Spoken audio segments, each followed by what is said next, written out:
ನಮಸ್ಕಾರ. ಕರ್ನಾಟಕದ ಸಮಸ್ತ ಜನತೆಗೆ ಸ್ನೇಹಿತರೆ, ಮತ್ತೊಂದು ಅನ್ನಭಾಗ್ಯ ಯೋಜನೆ ಅಪ್ಡೇಟ್ಗೆ ನಿಮಗೆಲ್ಲರಿಗೂ ಸ್ವಾಗತ. ಇವತ್ತಿನ ಈ ಒಂದು ವಿಡಿಯೋದಲ್ಲಿ ನಾಳೆ ಅಂದರೆ 7/5/2024ನೇ ತಾರೀಕಿನಂದು ಬೆಳಗ್ಗೆ 10:30 ಗಂಟೆಗೆ ಈ 28 ಜಿಲ್ಲೆಗಳಿಗೆ ಅನ್ನಭಾಗ್ಯ ಯೋಜನೆಯ ಏಪ್ರಿಲ್ ತಿಂಗಳ ಅಕ್ಕಿ ಹಣ ಜಮಾ ಆಗುತ್ತಿದ್ದು, ಆ ಜಿಲ್ಲೆಗಳು ಯಾವುದು ಎಂಬುದನ್ನು ವಿಡಿಯೋದಲ್ಲಿ ಸಂಪೂರ್ಣವಾದ ಮಾಹಿತಿಯನ್ನು ತಿಳಿದುಕೊಳ್ಳೋಣ. ಅದಕ್ಕೂ ಮುಂಚೆ ಇನ್ನೂ ಯಾರು ನಮ್ಮ ಚಾನಲ್ಗೆ ಸಬ್ಸ್ಕ್ರೈಬ್ ಆಗಿಲ್ಲ ನೋಡಿ, ಬೇಗನೆ ಸಬ್ಸ್ಕ್ರೈಬ್ ಮಾಡ್ಕೊಳ್ಳಿ. ಅದೇ ತರನಾಗಿ ಬೆಲ್ ಐಕನ್ ಆಲ್ಗೆ ಇಟ್ಕೊಳ್ಳಿ. ಯಾಕಂದರೆ ನಾವು ಯಾವುದೇ ಗೃಹಲಕ್ಷ್ಮಿ ಆಗಿರ್ಬೋದು ಅಥವಾ ಅನ್ನಭಾಗ್ಯ ಯೋಜನೆ ಅಥವಾ ಯುವ ನಿಧಿ ಅಥವಾ ಶಕ್ತಿ ಯೋಜನೆ ಅಪ್ಡೇಟ್ ಬಿಟ್ಟರೆ ನಿಮಗೆ ತಕ್ಷಣ ಮೆಸೇಜ್ ಬಂದು ತಲುಪುತ್ತೆ. ಅದೇ ತರನಾಗಿ ವಿಡಿಯೋಗೆ ಒಂದು ಲೈಕ್ ಮಾಡಿ. ನಿಮಗೇನಾದರೂ ಗೃಹಲಕ್ಷ್ಮಿಯಲ್ಲಿ ಪ್ರಾಬ್ಲಮ್ ಮತ್ತು ಅನ್ನಭಾಗ್ಯ ಯೋಜನೆಯಲ್ಲಿ ಪ್ರಾಬ್ಲಮ್ ಆಗಿದ್ರೆ ಕಾಮೆಂಟ್ ಮಾಡಿ, ಅದ್ರ ಬಗ್ಗೆ ಒಂದು ಮಾಹಿತಿನ ನೀಡೋಣ. ಮತ್ತೆ ಆಗ್ತಡ ವಿಡಿಯೋನ ಸ್ಟಾರ್ಟ್ ಮಾಡೋಣ ಬನ್ನಿ.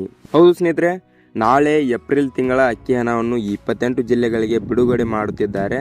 ಅಂದ ಹಾಗೆ ಬೆಳಗ್ಗೆ 10:30 ಗಂಟೆಗೆ ನಿಮ್ಮ ಖಾತೆಗೆ ಏಪ್ರಿಲ್ ತಿಂಗಳ ಅಕ್ಕಿ ಹಣ ಈ 28 ಜಿಲ್ಲೆಗಳಿಗೆ ಬರುತ್ತಿದ್ದು, ಆ ಜಿಲ್ಲೆಗಳು ಯಾವುದು ಎಂದರೆ, ಮೊದಲನೇದಾಗಿ ನೋಡ್ಬೇಕಾದ್ರೆ ಉಡುಪಿ, ಚಿಕ್ಕಮಗಳೂರು, ಹಾಸನ, ದಕ್ಷಿಣ ಕನ್ನಡ, ಚಿತ್ರದುರ್ಗ, ತುಮಕೂರು, ಮಂಡ್ಯ, ಮೈಸೂರು, ಚಾಮರಾಜನಗರ, ಬೆಂಗಳೂರು ಗ್ರಾಮಾಂತರ, ಬೆಂಗಳೂರು ಉತ್ತರ, ಬೆಂಗಳೂರು ಕೇಂದ್ರ, ಬೆಂಗಳೂರು ದಕ್ಷಿಣ, ಚಿಕ್ಕಬಳ್ಳಾಪುರ, ಕೋಲಾರ ಮತ್ತು ಚಿಕ್ಕೋಡಿ, ಬೆಳಗಾವಿ, ಬಾಗಲಕೋಟೆ, ಬಿಜಾಪುರ, ಗುಲ್ಬರ್ಗ, ರಾಯಚೂರು, ಬೀದರ್, ಕೊಪ್ಪಳ, ಬಳ್ಳಾರಿ, ಹಾವೇರಿ, ಧಾರವಾಡ, ಉತ್ತರ ಕನ್ನಡ, ದಾವಣಗೆರೆ, ಶಿವಮೊಗ್ಗ ಈ 28 ಜಿಲ್ಲೆಗಳಿಗೆ ನಾಳೆ ಏಪ್ರಿಲ್ ತಿಂಗಳ ಅಕ್ಕಿ ಹಣ ಬಂದು ಜಮಾ ಆಗುತ್ತಿದ್ದು, ನಾಳೆ ಅಂದರೆ 7/5/2024ನೇ ತಾರೀಕಿನಂದು ಬೆಳಗ್ಗೆ 10:30 ಗಂಟೆಗೆ ಫಲಾನುಭವಿಗಳ ಖಾತೆಗೆ ಅನ್ನಭಾಗ್ಯ ಯೋಜನೆಯ ಹಣ ಬಂದು ಜಮಾ ಆಗುತ್ತಿದ್ದು, ಫಲಾನುಭವಿಗಳು 10:30 ಗಂಟೆಯ ನಂತರ ನಿಮ್ಮ ಖಾತೆಯನ್ನು ಚೆಕ್ ಮಾಡಿಕೊಳ್ಳಿ. ನಿಮಗೆ ಏಪ್ರಿಲ್ ತಿಂಗಳ ಅಕ್ಕಿ ಹಣ ಬಂದು ಜಮಾ ಆಗಿರುತ್ತದೆ. ಅಕಸ್ಮಾತ್ ಜಮಾ ಆಗಿಲ್ಲ ಅಂದ್ರೆ ನೆಕ್ಸ್ಟ್ ಡೇ ಚೆಕ್ ಮಾಡಿ, ಅವಾಗ ಖಂಡಿತವಾಗಿ ಜಮಾ ಆಗಿರುತ್ತದೆ. ಯಾಕಂದ್ರೆ ಹಣದ ಸ್ವಲ್ಪ ಒತ್ತಡದಿಂದ